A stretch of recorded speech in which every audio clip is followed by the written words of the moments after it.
A pleasant Tuesday night, everybody, and welcome into the late shift, where it's official. Jeremy Plonk and Jeff Siegel with you as we take on 5 hot topics each week in horse racing. And Jeff, we're going to span the globe, as the great Jim McKay used to say at the head of Wide World of Sports this week.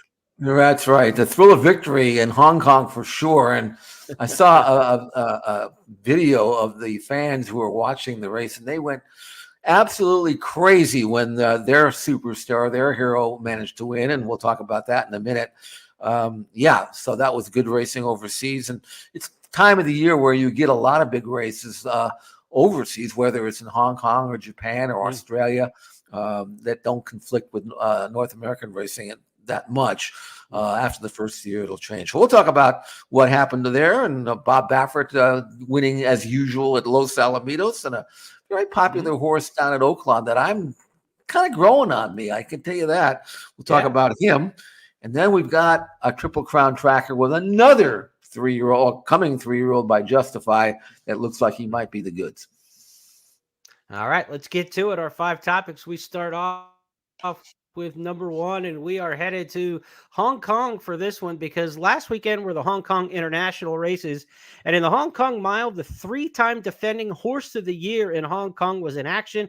His name's Golden 60. It seems like he's won 60 in his career. He did it again for the 3rd straight year. Golden 60 called upon now. The great horse to the outside, and he went whooshka. It is Golden 60 taking over. Shartin is electric. He's 3 on Beauty Eternal. Then came Namur. Next in then is Soul Rush, but it's Golden 60 for Hong Kong. 4 on Voyage Bubble. That's not a whip. That's a wand.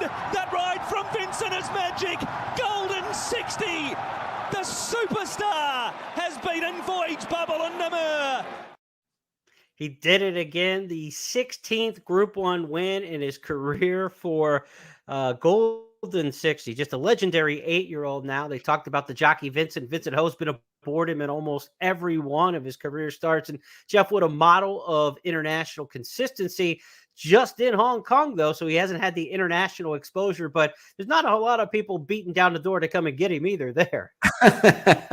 Well, 30 starts, 26 wins, 2 seconds and a third, managed to somehow finish off the board 1 time. But how do you like a horse that's won 26 races and has had 2 seconds? It means that if he can see you or hear you in the final furlong, you're not beating him. He's going to keep winning. Right. He is a son, by the way, of Medaglia d'Oro. So we have a little bit of a connection here in the States to this 8-year-old gelding, Golden 60. And he is a national hero. It's hard. I don't know if we get that here that often. Maybe since American Pharaoh, maybe a little bit of Justify, but man, the whole country loves him and they follow him and they go bonkers when he wins, which is almost always. But he hadn't been out since 8 months, so you never know for sure if he's going to come back as well as he left. Well, he came back better. And this graphic says it all, Jeremy. He is amazing.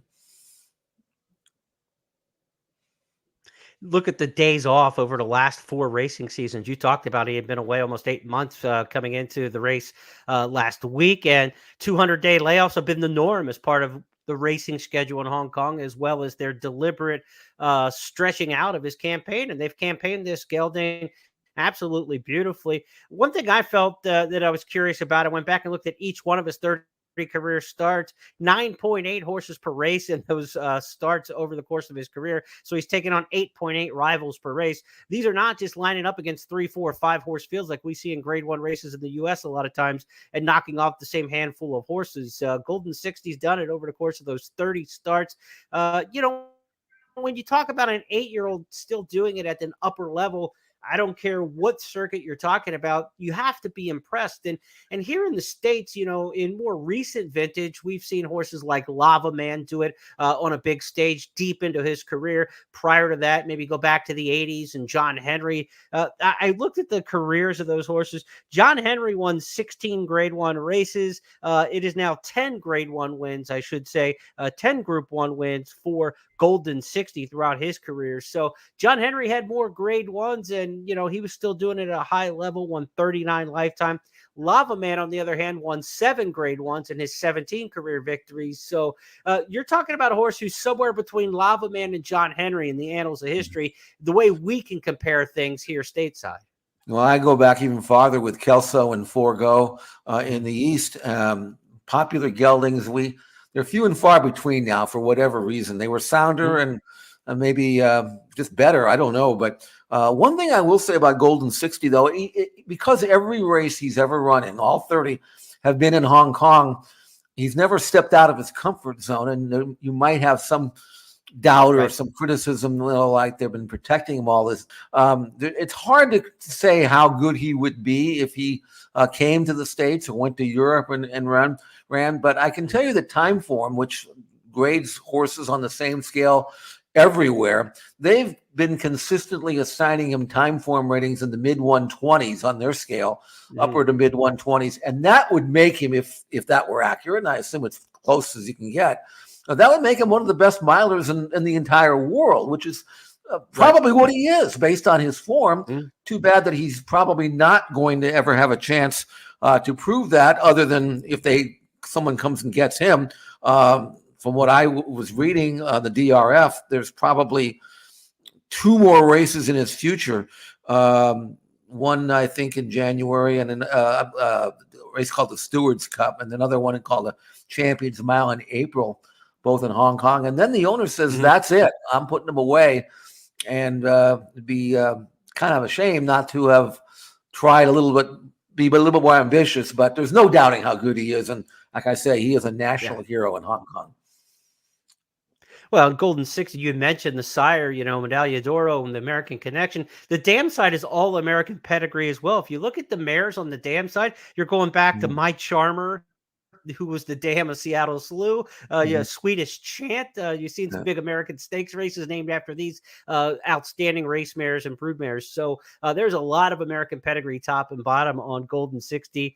If that makes you feel like he can compete on an international stage on the bloodlines, to go with that turn of foot we saw. We love to see our turf milers with a turn of foot. What an acceleration that he had there in the stretch that we just saw in the Hong Kong Mile. So that's a look at a Far East superstar to kick things off. And interestingly enough, we just had a Far East superstar go into retirement, and they're going to have the retirement ceremony for Equinox this weekend at Nakayama Raceway. So as one steps off the stage, we still have this 8-year-old in the Far East, from Japan to Hong Kong. Really some horses in the Orient that have caught worldwide attention in recent weeks. Let's go to our second topic this week on the big board. This is a little more familiar to American horse players. Bob Baffert won the Starlet again at Los Alamitos. That should come as no surprise. He did it with a filly named Nothing Like You. 3/16 from home, it's Nothing Like You, clear by more than 2 lengths. Great 48 second on the inside of Chatalis. Flynn's chances next. Now, Great 48 has ducked out and Chatalis was interfered with. It makes no difference to the winning result in the Starlet, because Nothing Like You is coasting down the stretch at Los Alamitos to win in a breeze. Great 48 ended up a clear second. 7 straight wins now in the Starlet for the Baffert barn. We'll take a look at his 10 winners in that race overall in just a moment. But Jeff, your thoughts about this filly in particular? Well, it took her 4 races to break her maiden, but since then, she won her maiden by more than 6 at Santa Anita, came back and won a race called the Desi Arnaz. She was shortening up from a mile back to 7 furlongs, was able to win that. Numbers-wise, she continues to improve. This was a solid performance. She made the lead here, and even though she won the Desi Arnaz from off the pace, so she's pretty versatile. Daughter of Malibu Moon, and I like her. I didn't pick her in this race, and at the not the eighth pole, about the half-mile pole, I'm saying I made a mistake because she was just cruising on the lead. And Bob Baffert and Juan Hernandez are hitting, and I can exaggerate and say, oh, they win 70% of the time. That's not an exaggeration. That's what the recent stats are. I mean, it's almost impossible to beat when they team up. And Hernandez does ride a lot of Bob's best horses for sure, but I wouldn't ride anybody else if I were Bob right now, the way those two have hooked up. Inside speed, inside part of the track is generally not where you want to be at Los Al. It's deeper down there. She made the lead on inside. I'll give her extra credit for that. A little bit off the rail in the final furlong, but that's not the easiest way to win at Los Al. And she shrugged off Chitalis, who, of course, had won the Chandelier earlier this year, a legitimate filly. I think Nothing Like You will make her mark in the winter. I don't know whether she's going to be any kind of champion, but it might take a champion to beat her. That's how good I think she's gotten, winning by 5 1/4 lengths and with something left. Nothing Like You winning the Starlet, as Bob Baffert always seems to do. She is directly on the Santa Anita Oaks path now, and we'll see where that ends up come spring. Of course, Baffert can't compete in the Kentucky Oaks, so we'll see if she has to make a barn change to be a competitor in that race. Maybe one for the Black Eyed Susan race that Baffert won this past year, had the big favorite in there. Let's look at the Bob Baffert history in the Starlet Stakes, Jeff. We do this to kind of give some context to this winner because Baffert has dominated this race, but it's not exactly a Legion of Doom that he sent out there that have gone on to big success in their careers. You go back to horses like Habibti in 2001, Excellent Meeting in 1998, and arguably, I don't even think it's arguable, actually, Excellent Meeting is the best of the 10 on that list, and I don't even think it's close. So the Baffert winners since, 1998, you're going back 25 years now to get to 1998. In the last 25 years, his winners of the Starlet really haven't gone on to superstardom. Feza was pretty good this year as a 3-year-old filly. Edith turned out to be a pretty good sprinter, but these haven't been just absolutely the big heavyweights from his barn. No, and he's won 7 in a row, but all of those last 7 were at Los Alamitos. Excellent Meeting, of course, won hers when it was at Hollywood Park, and the race has gotten softer for whatever reason since the Hollywood Park closed, and they ran this race at the Los Al. So, and also, Bob's got so many young horses. He doesn't have to send out his best. He knows that, and it seems like there just aren't that many in California that can match up with him, and most don't even bother to try, although it wouldn't be bad to get grade 1 placing, but now this race is a grade 2. So I think it's a little bit off the radar, and I think as long as Bob's got 15 or 22-year-old fillies, a few of them are going to be really good, and among that group that he can pick and choose whichever he wants, and wouldn't be surprised if that streak continues on next year or the year after that, and then maybe forever, for all I know. With the Colts, you're trying to get him to the Triple Crown, right? So you put a plan together for him. With the fillies at this age, you're trying to get them black type to make them worth a lot more money when they become broodmares down the line. The money for a filly is basically when her career's over as much as it is earnings on the racetrack in a lot of cases. So it's very important to divide up and look. Baffert's best went Breeders' Cup time. This is after Breeders' Cup, so maybe that's part of why the names you see that have won the Starlet for his barn over the years haven't always been his best. His best were running in grade 1 company in the Breeders' Cup. Then he's got these as kind of either the later bloomers or the ones who took a little bit to get good. And like you said, Nothing Like You lost the first couple of races of her career. So she's the right kind of horse for that kind of race. And now she's a grade 2 winner, and that's going to make her more valuable as a broodmare down the line. So mission accomplished, and all the boxes checked in that regard. Let's go to our third topic this week on It's Official. Twist and Shout. We're not talking about the Beatles. We're talking about a horse named Tano Twist. He won the Ring the Bell Stakes at Oaklawn Park with the new man on the mic. Here's Matt Ditterman's call. And there's Tano Twist now. He's passing runners fast. He's trying to get outside, but Tano Twist is on the move at the top of the lane. Sir Wellington in the white blaze. He's got a narrow lead. Rivet struggling inside of him. And Tano Twist and Chris Landeros roaring from the back of the field, taking the lead and drawing clear for an emphatic win in the Ring the Bell Stakes. Tano Twist, he's back at Oaklawn, and he's made a statement today. He's in really good form right now, Jeff. The tail of his 4-year-old year now, and Tano Twist for trainer Chris Hartman. Back-to-back stakes wins. He looked good at Churchill last time. He looked good here at Oaklawn. He's always been an Oaklawn horse for course, but do you think, like I think, that he could become more of a national player coming up this 5-year-old season? Absolutely. I mean, he is a pro's pro. Here's a horse who's now won 9 out of 28 races with 6 seconds and 4/3. And he's still 4 years old. Sometimes, I mean, that looks like a record that you might have a 6 or 7-year-old gelding. He is a gelding, which is good, and he's run a lot of times, but he is not even remotely looking like he's feeling the effects of a busy couple of first 3 years of racing. He has never been better. And, this race, he came against slow fractions. He was 12 lengths back after the opening quarter. He took the Overland route, was very, very wide, swept by, ran by his foes like they were standing still. You'd expect a deep closer like this to kind of get up close home. He was by them at the 8th pole. I mean, that's how much he was accelerating from the top of the stretch to the wire. And that short 1/8 of a mile that he just blew them away, must have turned in an 11 flat 8th there, and one going away by 5 lengths. He's had triple-digit buyers. He's always been a cut below the really good ones in the division. He's tried Cody's Wish. He's tried Gunite. He tried Skelly last year. Skelly, by the way, is back in training, and they'll probably hook up after the first of the year. He's never been quite that good, but I'm telling you, next year as a 5-year-old, he might be. I mean, he looks like a son of Practical Joke. And by the way, he's a son of Practical Joke with his style, a late running sprinter like that. Yeah. And Tano Twist has a chance to be a very serious sprinter in the national scene in the sprint division next year, based on his recent form and especially this race. And based on the history, because there's a horse named Whitmore we all know for his success later in his career. But the lead up in the career to this point, Whitmore and Tano Twist look an awful lot alike. Like you mentioned, Tano Twist has been a cut below against the best horses, but he's getting good the older he gets. He got his first graded stakes win this year at age 4. Whitmore did not win a graded stakes until he was a 4-year-old. He did not win a grade 1 race until he was age 5.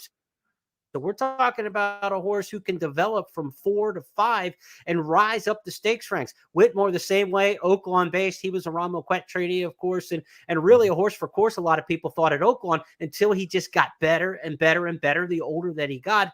Whitmore won his first grade 1 at Saratoga as a 5-year-old. I would not be surprised if Tano Twist is capable of something like that in the summertime this year. Maybe Churchill Downs handicap on 7 furlongs on Derby Day. This is the kind of horse who could maybe be a grade 1 winner here in the next 5-6 months. And then, Whitmore won his first grade 1 at 5. He didn't win the Breeders' Cup until he was 7, the Breeders' Cup sprint. So these good sprinters, this is what we used to see in the sprint ranks, right? I mean, we were used to Kona Gold and horses like that, like sprinters who stuck around, and those good, tough geldings that were in the Breeders' Cup sprint. It was a long gap between, those kind of horses and Whitmore, but we could have one here in Tano Twist. I think he's really that talented.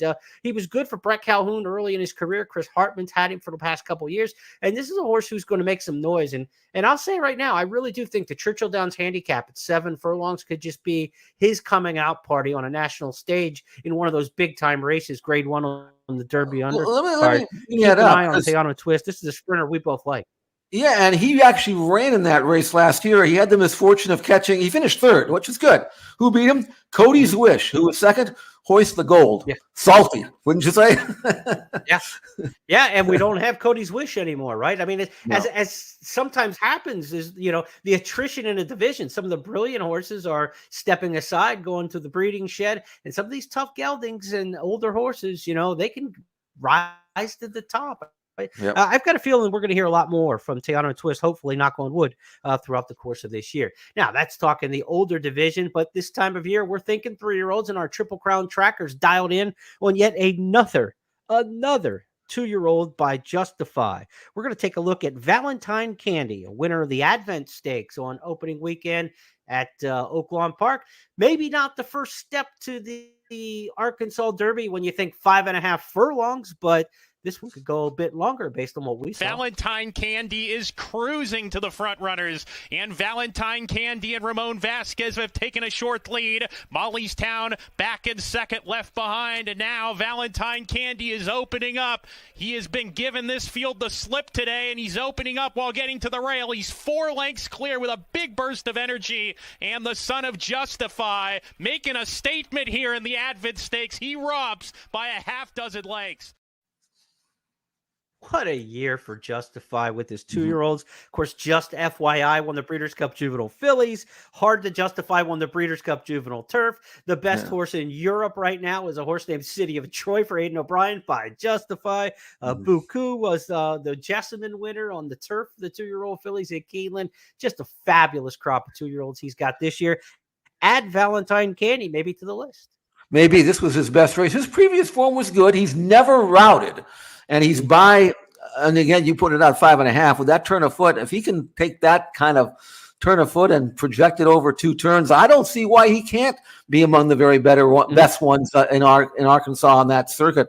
Valentine Candy was produced by a Candy Ride mare named Tastes Like Candy, and of course Candy Ride will get your router, and Tastes Like Candy herself was a very good second in the previously discussed Hollywood Starlet back in her day, back in 2013, and she's a young mare, has only had 1 other foal. So I mean, who's to say? And by the way, a really good family. Second dam by AP Indy, third dam by Irish Tower was Speed, but she was a half sister to X-Born and Expelled, 2 really top class horses. So I don't see any reason why this horse won't route. Asmussen will certainly give him a chance next time out. I don't know if it's the Southwest or something else, but he's on my radar. I can tell you that he is getting better. And, again, the Justifies get better. We know that. And he's going to get better as well. Valentine Candy, put him down on your list.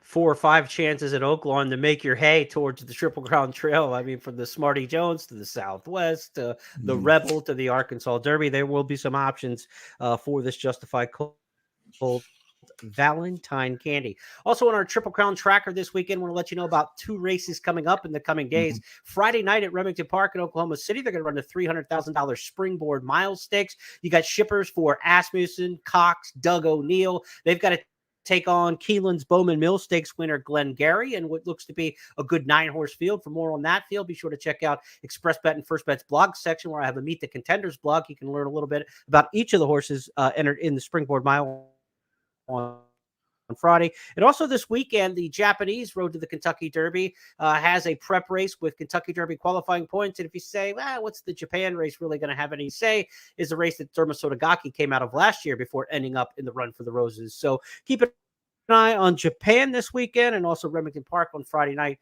as part of our Triple Crown tracker. Jeff, we're heading to the Far East a lot here in the last few weeks. Well, why not? They come over here and have done quite well in the last several years. We saw what they did at Del Mar in the Breeders' Cup a couple of years back, and we were not wrong about Derma Sotogake. We both liked him in the Derby last year. I know he finished nowhere, but his race in the Breeders' Cup Classic shows us that he is top class, world class, and you never know. I mean, nothing that Japan sends out would surprise me. And, Equinox, I mean, all he is maybe the best horse in the world. So, although retired now, but you got to respect anything that comes from Japan now. Yeah, even more so, I think, right? Derma Sotogake ran 6th in the Derby and had a lot of trouble in that race at the start and still ran well. But again, like you said, what he did in the Breeders' Cup underscored his ability and really gave legitimacy, I think, to people who are Kentucky Derby handicappers looking forward. I think we're going to have to respect these Japanese horses a little bit more. That if you were skeptical last year and say, my first cross out, some handicappers say my first cross out in the Derby was Derma Sotogake because I'm not playing a Japanese horse coming over here for the Derby. He ran well enough and then underscored that in the Breeders' Cup to make you say, I've got to handicap him now. You might still not like a particular horse. Not every horse who comes over here will be as talented as that one, but maybe we'll find one that's more talented. You've got to handicap them now. I think that's the bottom line of what we'll learn. We'll see if we can get one from Japan this weekend.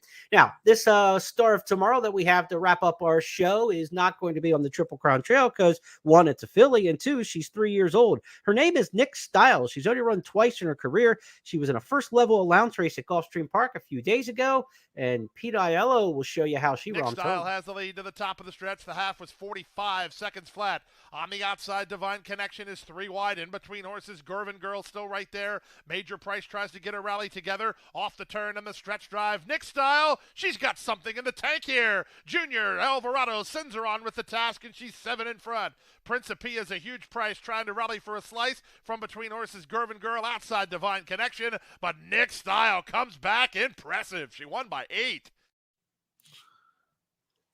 Maybe one of the best horses for trainer Ralph Nix since he won the Breeders' Cup Juvenile Fillies with Caledonia Road back about a decade or so ago. Looks like he's got a pretty good one on his hands if she can stay healthy. I made her a best bet for Express Bet readers based on not this race. Obviously, I didn't think she'd run this good, but I went back and watched the video of her 2-year-old race way back in May of her 2-year-old season, and she did the same thing going 4.5. She just laughed at him, never was asked to run at all, eased up in the final 16th of a mile. And then in an interview after the race, Ralph said that she had a lot of issues, and then they brought her back, and they had to stop on her again. So she's off a year and a half. And we had some workouts on her on XBTV that would have indicated to me anyway that she was ready. And boy, was she ever. A daughter of Uncaptured and Out of Merit by Street Sense. And Ralph said that I don't think she's just a sprinter. I mean, I think she'll go a mile. Well, the way she won this way, she certainly should. She's got good quickness leaving the gate. She switches off and cruises midway, and then when you chirp to her and turn her loose at the top of the stretch, she explodes again. She gives you that second move. I mean, no one's going to get in front of her going around the ground, and if she can do that 2 turning, what she just did here going 3/4, who's to know and who's to say if Nick Style might not be one of the better fillies next year during her 4-year-old season? She's still got all her conditions or another condition before she'll handle stakes. Ralph said he's not going to run her back that quick. He'll take his time, which is smart. I think Nick Style has a chance to be a very, very significant member of the older filly and mare ranks next year, sprinting or routing. She'll get some chances at Gulfstream during the long championship meet that goes all the way to about the 1st of April. Also, Tampa Bay Downs has a good program for the fillies and mares on the main track there during the same time of year in the first quarter of the year. So if Ralph wants to get her a little bit of time now and then bring her back towards the start of spring, you've got those options. And then, of course, you got some big ones at Keeneland coming up in April then, where you could go short or long as the horses start to, snowbird in reverse and come back north in the springtime. Would you make her the winner book favorite for the Madison then?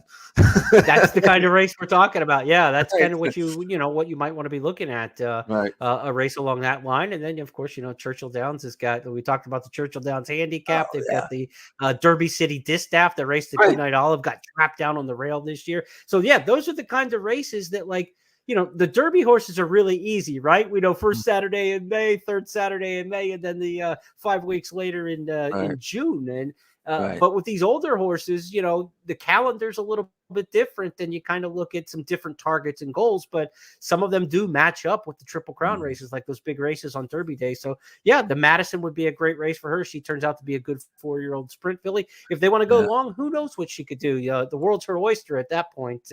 And a lot of one-turn races are going to be run in New York this year, at Aqueduct with an extended meet there. So they may not have to stretch around 2 turns to get to some of the bigger races. 90 buyer speed figure in this race. Yeah, 90 buyer for speed figure, and she wasn't even trying, so she's already right up there with her. Nick's Style, NIC''S, Nick Style. Put that one down in your stable mail, and we'll see where she returns for trainer Ralph Nix. That will wrap up our 5 topics on the big board this week. We started off going to the Far East, where the Hong Kong Mile was the 10th Group 1 win for Golden 60. The 8-year-old did it for the 3rd year in a row. Bob Baffert's latest Starlet winner is a filly named Nothing Like You. The 10th time he's won the Starlet, 7 years in a row. Twist and Shout, Jeff and I both love who could be the next coming of Whitmore.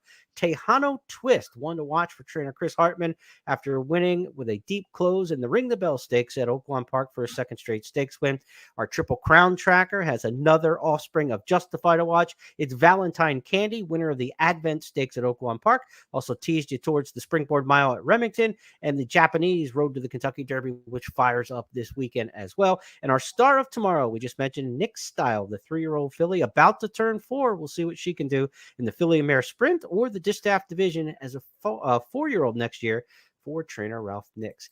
Jeff, that's going to wrap up everything on the podcast for our main topics. Every once in a while, we like to throw in a little bonus topic. And I got to admit, between preparing for this show, the writing that I do, the research and everything, I also have had my head in the transfer portal. We're big-time college football and basketball fans here. The transfer portal is just on fire right now. I think over 3,500 kids have put their name in the transfer portal to leave their college football team and just go willy-nilly anywhere else they want to go. And all the people in college football, the fans, the administrators, the coaches have to get used to this way of life where nothing is written in stone anymore. If you want to get up and go, you can get up and go. Whether or not you believe that's the right thing or the wrong thing for college sports, what I want to talk about is how this is just regular day life for a horse trainer, right? There are no 4-year contracts. There are no senior years. When you get a horse in your barn as a 2-year-old, at any point in time, that horse could hit the transfer portal if an owner wants to. It's just the life of a trainer. No, I mean, there's no guarantees. There's no, you don't have contracts. You can get fired tomorrow if the owner feels like it. I don't usually. I mean, I can't even remember the last time I actually fired a trainer. It might have been like in the 70s or something. I just don't recall that. That was when I had all those horses with Team Valor. Barry Irwin, my partner, he did the dirty work. He was the bad cop. I was the good cop. Yeah. Worked out great for me. But you're right about that. I mean, I've seen some trainers. Rich Strike just came to mind. I mean, you don't really need an excuse. You just, sometimes if you don't, I always felt that.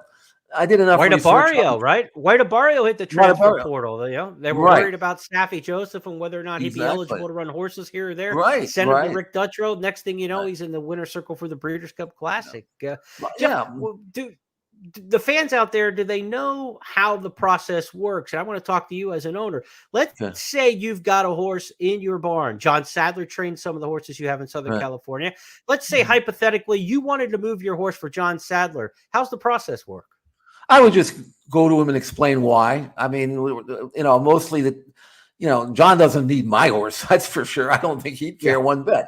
It's either that or Flightline. Which one do you want? All right. You if you're friendly with the trainer and you figure you wanted to try something different, you leave on good terms. It's okay. Again, I don't recall ever having to do that. Sometimes if I really want to make a switch, I send them out to Northern California and use that as an excuse if I had to, I'm just changing venues here. I want to go a little easier, or I want to send them back east or something. So that's how I would do it. But I have never had never had really the opportunity to do that. So I don't know. It's hard, but other trainers they have to blame somebody. Other owners, I should say, they have to blame somebody, and it's usually the trainer. So not the horse's fault. So it happens, for sure. And by the way, you're talking about the transfer portal. You talk about it. It's a new way of life. Do you know that Notre Dame and Oregon, they don't even recruit quarterbacks anymore? They don't. They just pick off the best. They can do it. They have the NIL to do it. Why take a freshman and develop him for 2 or 3 years when you can get a 5-year guy for some money? Or Notre Dame's taken 2 from the ACC. I mean, your quarterback from Oklahoma is on his 3rd school. He'll take over for Nix and do well up at Oregon. Gabriel. So I mean, it's changing. I mean, the real. By the way, I want to tell you something. Maybe you don't even know this, but in California now, a lot of these low-level Division I schools. I mean, talking about Mountain West schools and WAC schools, and their coaches are going out recruiting kids, saying, "Look, come to my school for 2 years. We will get you ready to jump into the high Division I. If you go to a Division I school now, you might not play. You'll play for us. You'll get good tape, game tape ready, and then after 2 years, God bless you. We'll send you on your way. We'll find the best place for you." It's a different kind of recruiting now. It's almost like going to the minor leagues in baseball and then working your way up. College football has changed overnight, and I don't know about how a lot of people really realize it, but it has. And we're so averse to change in horse racing because we're insular, and that's what we look at and what we focus on. But everything's changing around us in many, many ways. So this is just another example, and part of the reason why we bring it up in this podcast, just to shed a little different perspective, but how it kind of ties back to what we're doing. A lot of sports are dealing with a lot of change, and we're talking about major TV contracts, streaming services. The Dodgers just signing Ohtani for $700 million, $680 million of it deferred to like 20 years from now. I mean, like, just the way the business is conducted is different. It's just different in a lot of ways. So buckle up, babe. We got change coming in horse racing. It's here. It's happening around us in every other field that we follow. Just don't think that because something's going different in horse racing that the sky's falling, because it is everywhere. Change is everywhere. Change can be bad. Change can be good. There are definitely reasons why the sky is falling in horse racing. I'm not pumping sugar into everybody. We've got our problems, no question about it. But change is how you get out of those problems too. So you have to embrace some change. And I think that's part of the message of, what we talk about with being a college football fan, a Major League Baseball fan, whatever you want to talk about. Change is here. It's different. The NBA just played an in-season tournament the other day that they've never played before. A different look. The Lakers, heaven forbid, are going to hang a banner in the rafters at Staples Center for winning an in-season tournament that didn't exist 2 weeks ago. So I think the NBA asked them to do that. The NBA asked them to do that because they want to pump up this tournament that nobody really paid attention to. I know. But I'll tell you one thing about changes in horse racing, though, and that is, you look at these massive purses at Oaklawn and Kentucky, and they're just, they dwarf what we have here in California. And there is some concern here that some of the horses that have been ticketed for California, they're always going to say, I'm just going to go somewhere else where the money's stronger, and it could hurt our sport here in California. I don't know what the solution is, but that could be a get slow. You gotta get on your politicians out there. That's the deal. You gotta get slots. It's not even the politicians. It's the Indian reservations that they've got. They got everything tied up here, but that's a different story. Yeah. We won't talk about that too much. We'll just have to enjoy what we have and look forward to a great racing and enjoy it even with the lesser purses. The California horse player is still the most important horse player in America. The numbers suggest it. The numbers. Yeah. Yes, the numbers show it. So California is extremely important to the entire national landscape of horse racing, no doubt about it. Whether or not you're talking horsemen and purses in the Southern California circuit, we need horse racing in California because the rest of the country needs California bettors betting their product. There's no question about that. California still has a major flex when it comes to betting handle, not only in state, but around the entire country. We need those players on the West Coast, so you got to have a strong and healthy horse racing industry out West. Jeff and I will be back next week to take on 5 more hot topics on It's Official. But between now and then, circle your calendar for Friday when we will have the First Call podcast for you to preview 8 weekend stakes races. I'm sure we'll hit some of the Friday night races at Remington Park and also some big weekend stakes from around the country. The 2-mile Allen Jerkins. Horses are already starting to warm up for that one on Saturday at Gulfstream Park. To be sure, they'll go 2 miles on the grass at Gulfstream this weekend. Tropical Turf Pick 3 off to a pretty good start this weekend. So the new bet at Gulfstream. Be sure to check that out when racing resumes there for a full week of racing this weekend at Gulfstream. On behalf of Jeff Siegel and everybody with First Technologies, I'm Jeremy Plonk.